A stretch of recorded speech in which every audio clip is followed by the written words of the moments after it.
حضرت سالبہ بن عبد الرحمن میرے کریم محبوب علیہ السلام کے صحابی ہیں، غریب ہیں۔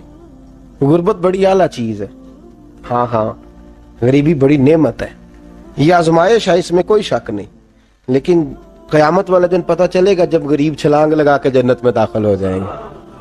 اور امیر تو کھڑے ہیں نا، میرے نبی پاک نے حضرت عبد الرحمن ابن عوف کو، حضور صبح صبح اٹھے تو نبی پاک کی آنکھوں میں آنسو تھے، فرمایا میرے عبد الرحمن بن عوف کو بلاؤ۔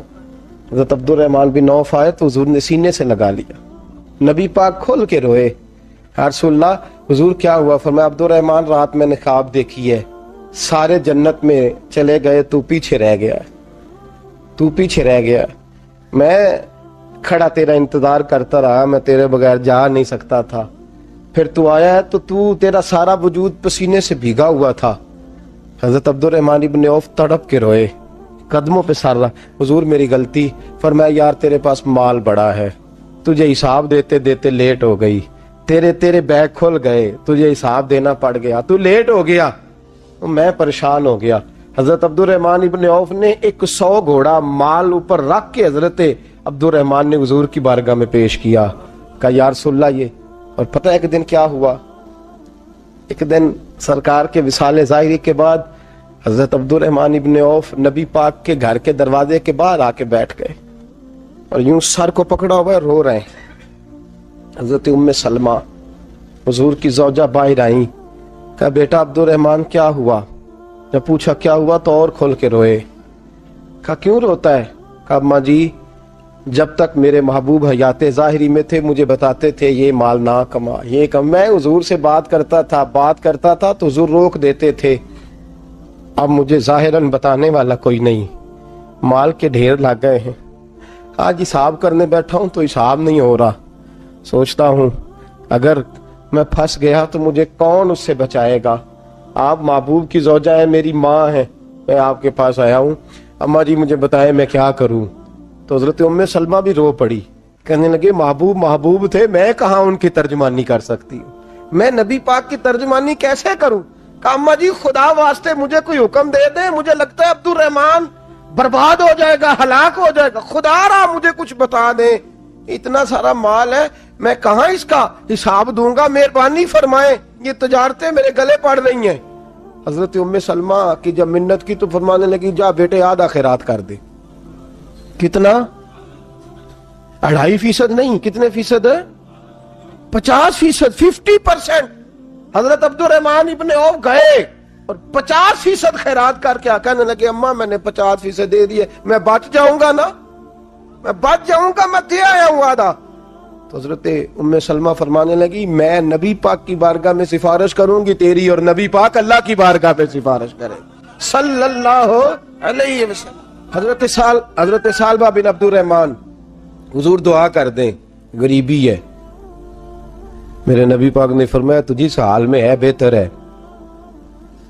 کرتے ہیں حضور نہیں دعا کر دیں، فرمایا تجھی اس حال میں ہے۔ تیسری دفعہ پھر آ گئے، حضور نے دعا کر دی، 4 بکریاں تھیں، چند مہینے گزرے، کچھ تجارت شروع کی، چھوٹے موٹا لین دین شروع کیا تو 40 ہو گئیں، کچھ وقت اور گزرا تو ریوڑ بن گیا، پھر گائیں بھی آ گئیں، پھر اونٹ بھی آ گئے، پھر لائنیں لگ گئی، پھر ہر وقت حضور کے قریب بیٹھنے کو دل کرتا تھا۔ اب لین دین کے معاملات تھے، اب ذرا طبیعت تھوڑی پیچھے ہٹنے لگی، تھوڑا دل پیچھے ہٹنے لگا۔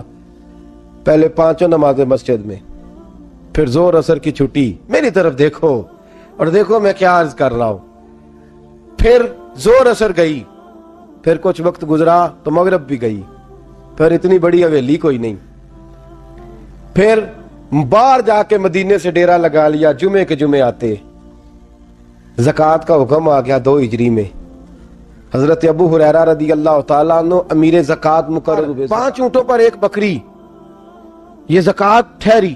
اب جب گئے نا اونٹ گنے اور بکریاں گننے لگے، اوہو 1 کروڑ پہ 2.5 لاکھ، کس نے دیا تھا؟ دعا کس نے فرمائی؟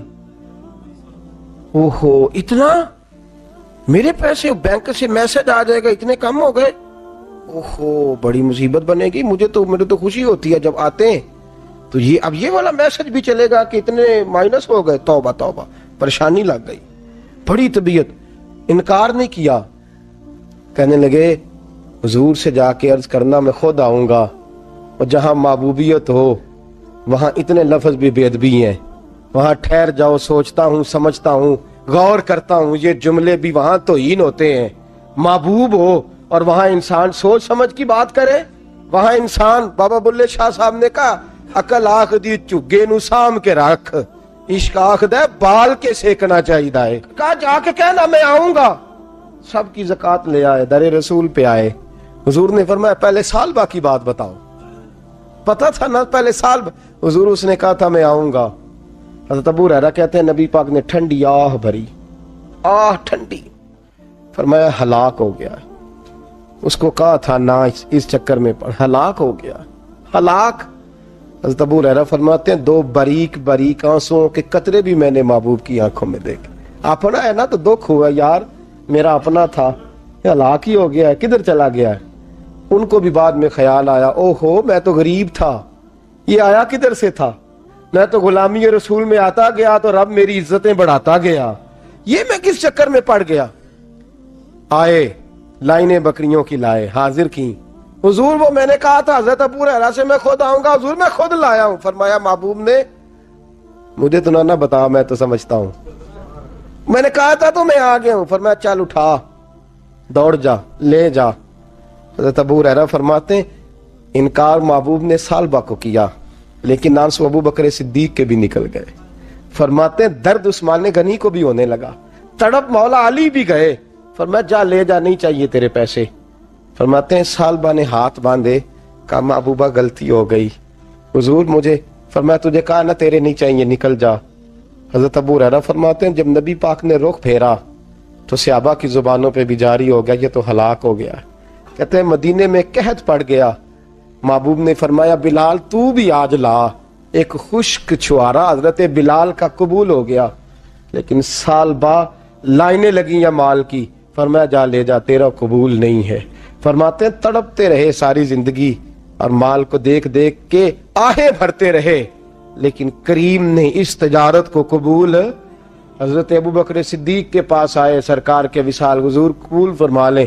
فرمایا ساری دنیا کا قبول ہے، جس کا میرے نبی نے قبول نہیں فرمایا میں کیسے قبول کر لوں۔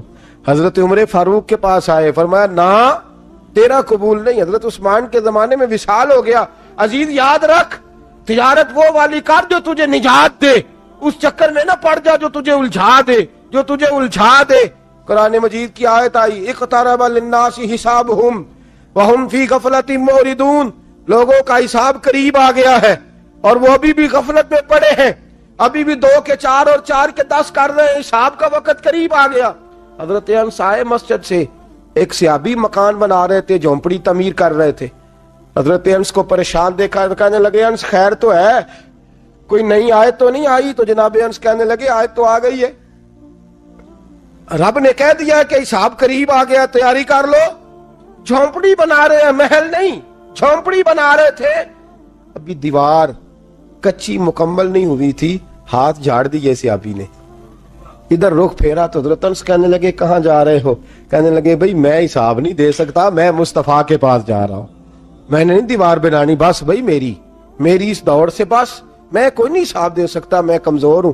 میرے رسول کائنات صلی اللہ تعالی علیہ وسلم نے میرے دوستو تجارت کرو لیکن اس کو عبادت سمجھ کے کرو۔ اگر تمہیں چوک وہاں دکان پہ بیٹھے خدا بھول جاتا ہے اور سودا کرتے وقت رب و رسول کی باتیں تمہیں بھول جاتی ہیں تو پھر تو تم وانتم موردون میں ہو، پھر تو تم غافل ہو۔